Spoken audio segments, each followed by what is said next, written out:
Hello and welcome back to Off the Beaten Tracks. Today got a tiny little theme going.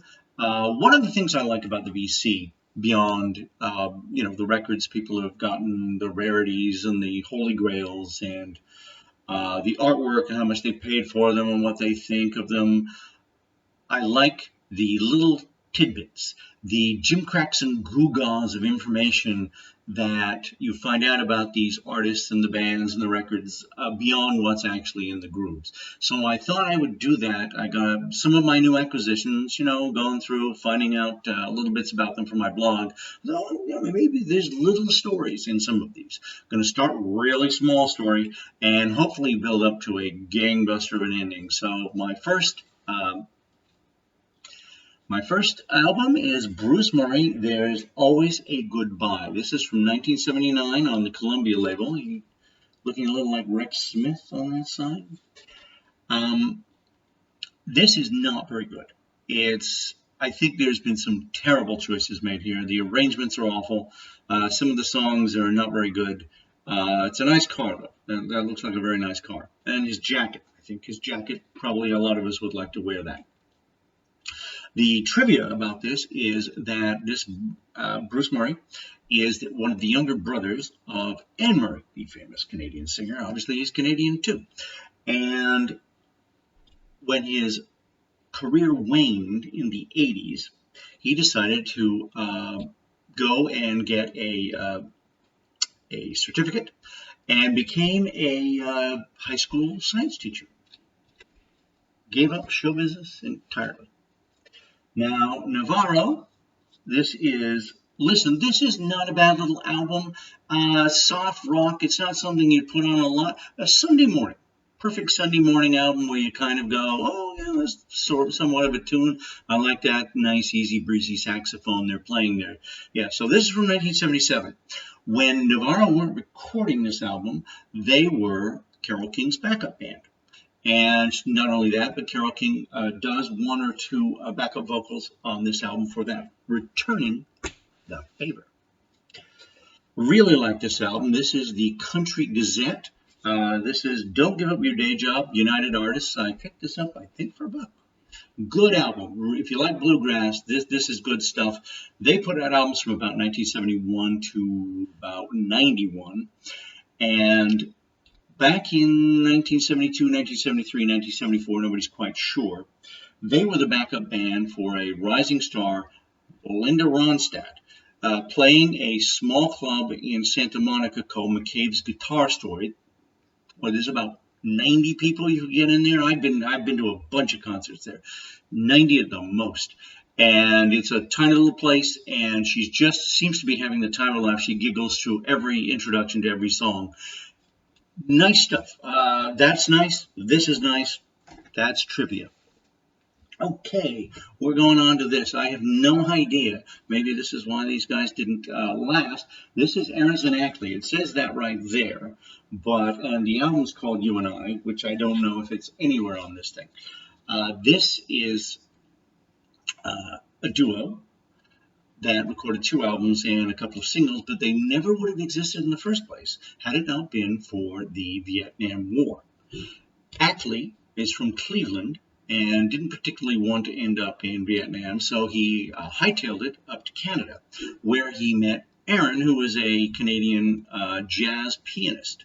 And they got together, and these albums are kind of folky, psyche, really quite good stuff. Carter, when he pardoned all the draft dodgers, Ackley went back to the United States, ended up in L.A. Arron followed him, and they ended up in the movie business doing movie soundtracks. They both worked on the Thornbirds, Bird, and Rosemary Clooney Story, and they also worked on the television show Dynasty. Okay, we're going to Arlen Roth now. Pick this up. I didn't know who this guy was, but any guitarist out there probably knows quite well who he is. This, by the way, is a national guitar, I believe. A lot of people, I have a blog, and people were asking me about this. Now, Arlen, this is Hot Pickups. This is from 1980. Apart from doing a few albums, and this is quite good. And the guitar playing on this is quite good. And the reason probably is that Arlen has a number of books and a many series of videos teaching you how to play the guitar. Remember the movie Crossroads? It was about Ralph Macchio, and he's a big blues guitar fan, and he ends up, I think, in hell, playing guitar in a competition against the devil played by Steve Vai. Obviously, Steve Vai did not need any help learning how to play the guitar, but Arlen Roth was the person they brought in to show Ralph how to hold his fingers and make it believable that he was playing, which he probably actually wasn't, because it's all make-believe in movies, folks. Don't believe a thing that they do in there. So beyond that, almost any guitarist you can name under 55 has probably picked up one of his videos or one of his books and learned, possibly even personally, from Arlen Roth. Think of that. Now, a small story here of a personal note. This is Madonna maybe? I don't know. Keepsakes, I can pronounce that right. Keepsakes. This album, when I was looking at it, little piece of coincidence. When I was in LA, one of my bands was called Don't Tell Betsy. And we used to record at this studio with Barry Fassman.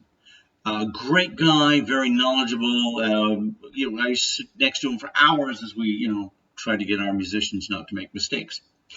So I picked this up in LA, but I don't open it till I get here. And I'm going through it, and not only does it have Larry Carlton on it and Jim Gordon on it, Barry Fassman, the guy, same guy I sat next to, is the co-producer on this and co-wrote 2 of the songs. Beyond that, the other interesting story is Jim Gordon. Now, Jim Gordon, for those of you who don't know, was a tremendous good drummer and played on a million albums as a studio musician. When Delaney and Bonnie were out on tour and Eric Clapton was playing lead guitar for them, Jim Gordon was playing drums. Jim Gordon also played drums on the first Vivaldi album, and Jim Gordon co-wrote Layla with Eric Clapton because they were both members of Derek and the Dominoes. The really interesting thing about Jim was, even as a young boy, I believe, he had some mental problems. He would have voices in his head. I think they were mostly his mother's. And as he got a little older, the drums and booze and drugs seemed to stymie those voices. But as we all know, that the benefits of booze and drugs tend to wane after a time, and all the problems of booze and drugs get magnified. So after a number of very, very successful years as a drummer, the voices returned. His mother kept nagging him in his head. One day he couldn't stand it anymore. He went over to her house and stabbed her to death. And I believe he's still in an institution today. So that's the Jim Gordon story. All of that from the one album. Now this man with the amazing forehead has also an amazing story. This album is not that good. This is from 1976. A couple of the songs are okay. David went on to write Dream of a Child, which I believe was not only covered by Burton Cummings, but was the title track of one of his albums. He also began his professional career as a puppet maker.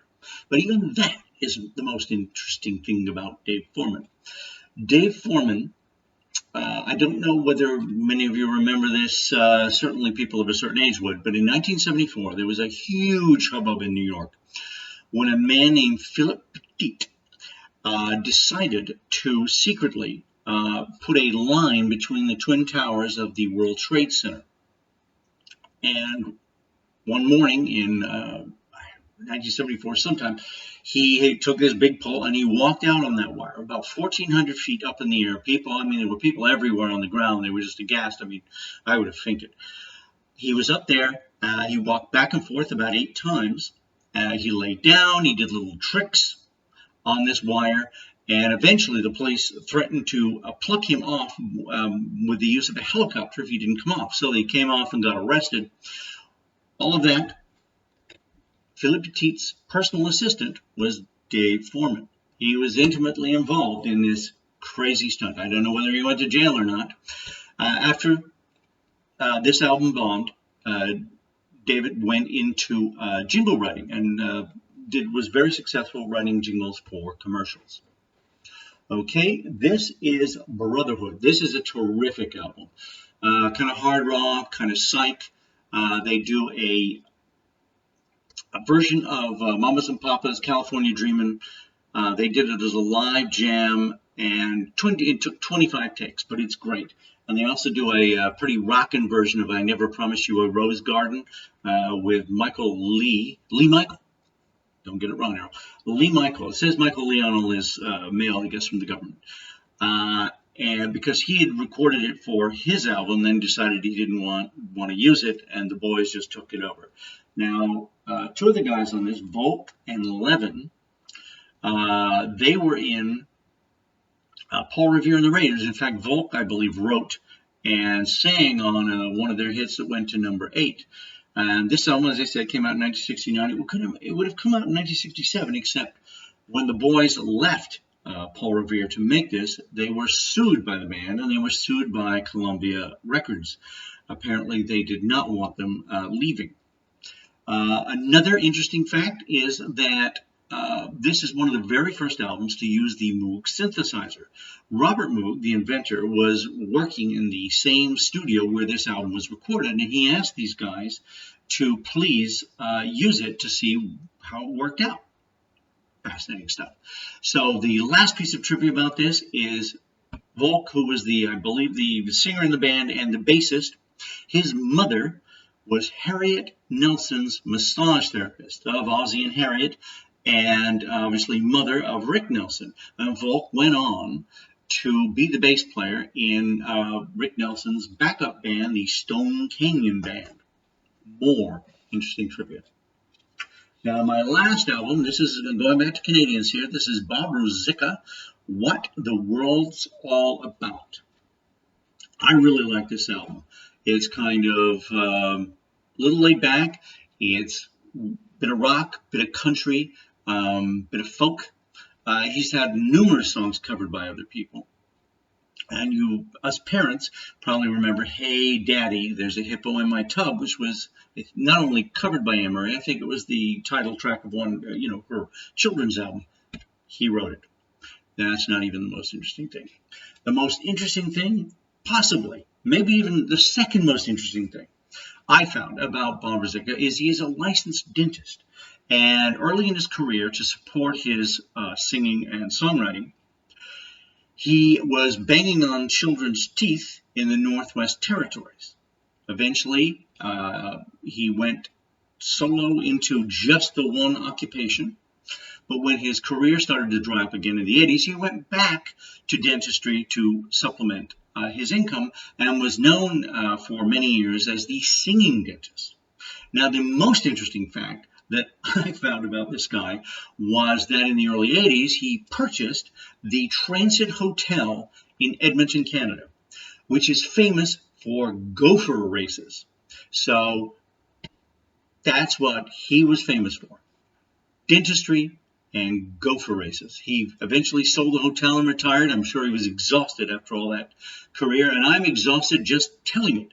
So I'm going to try and put songs from all these albums below in links, and please subscribe if you haven't. That's also down there, and please join me next time for Off the Beaten Track.